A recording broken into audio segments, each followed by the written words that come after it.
Hey there! Have you ever heard or used the sentence, life is a game? Have you ever thought whether it is some actual truth in that sentence?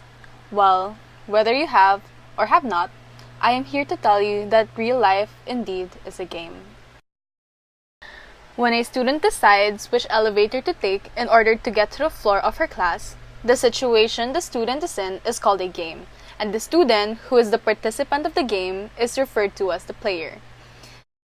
This can all be explained under the game theory. However, what exactly is a game theory, you may ask? Game theory is the study of strategic decision making.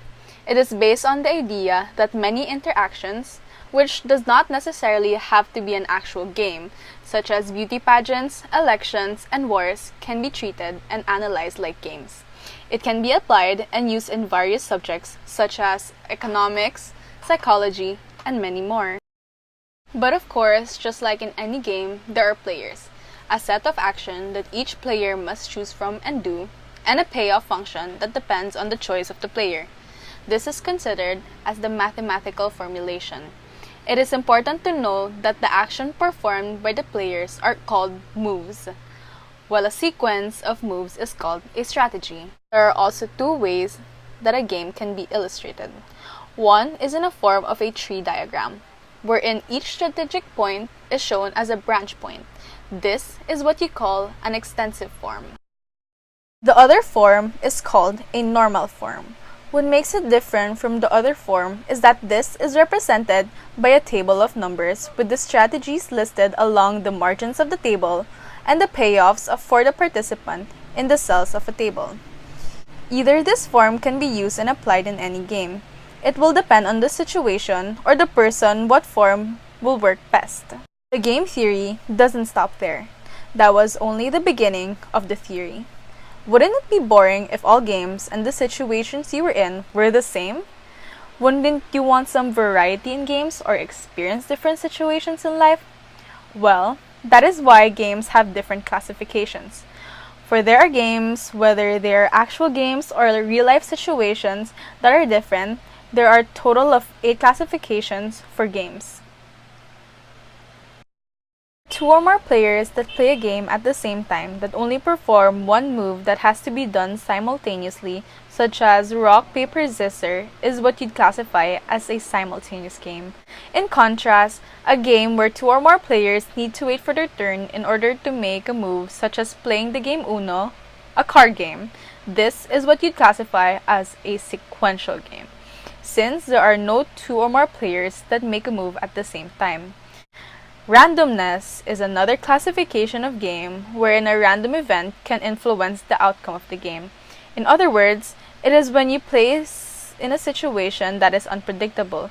For instance, in the raffle draw, the participants do not have an idea who will get picked as winners, since draw lots are completely random. In a basketball game, both the teams know all the moves, whether they are random or not, previously done by the players on each team. This is called a perfect information. On the other hand, incomplete information, no one knows the moves done by the other player.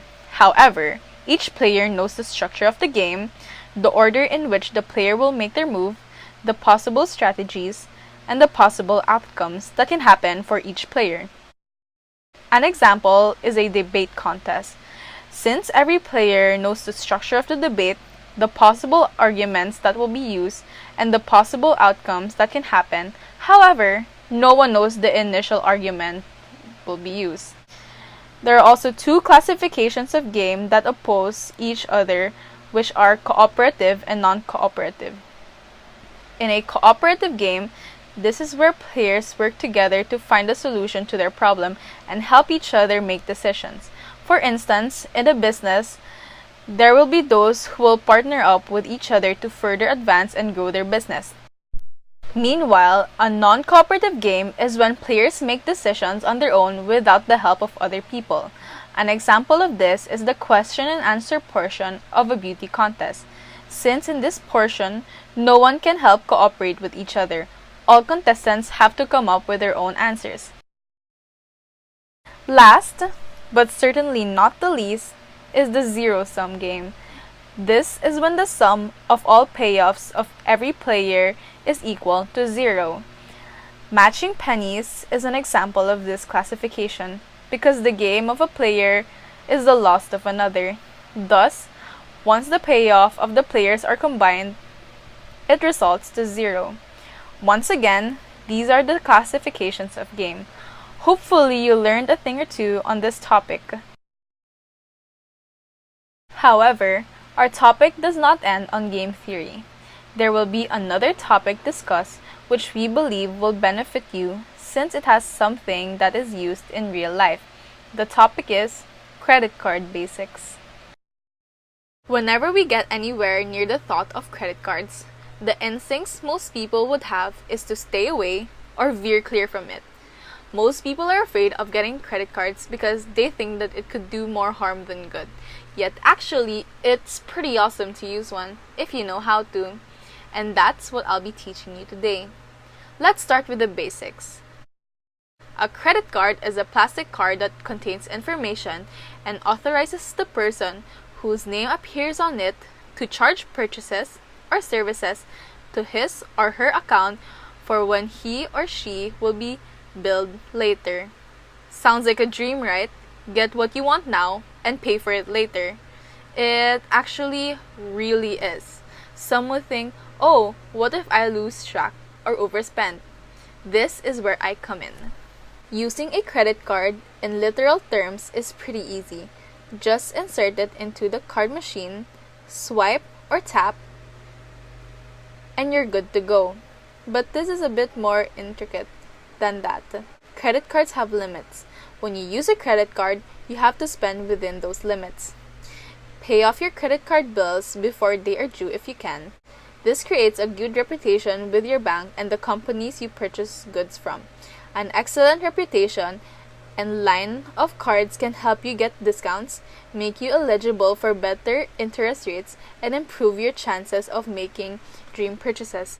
Your first car, getting an apartment or house, being able to travel across the world, all those things can become more realistic once you maintain good credit. Every month, you get a credit card statement that shows all your spendings for that specific period.